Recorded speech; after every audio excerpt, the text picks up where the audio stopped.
Base nga sa ating latest satellite images ay meron lamang tayong mga pasulpot-sulpot na mga pag-ulan, pagkilat at pagkulog maging makakapal na kaulapan na dala ng easterlies. Ito ang easterlies ngayon ang siyang nakakaapekto sa buong bansa. Sa magiging lagay naman ng panahon bukas, asahan nga natin na ang buong Luzon patuloy ang magiging epekto ng easterlies na kung saan magdudulot nga yan ng mainit at maalinsahang panahon, lalong-lalo na nga sa tanghali. Ngunit pagsapit ng hapon, andyan na naman yung pagkakaroon ng tsansa ng mga biglaang pagkidlat at pagkulog.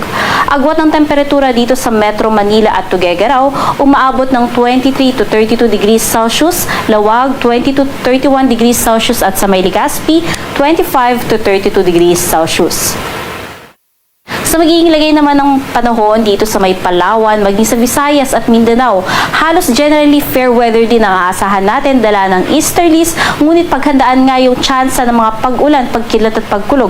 Lalong-lalo na nga dito sa may Eastern Visayas, maging sa may Caraga at Davao region na kung saan ngayong hapon hanggang gabi makararanas na makulimlim na panahon at mga pagkidlat at pagkulog, ngunit kinabukasan ay mas maganda na nga na panahon ang aasahan.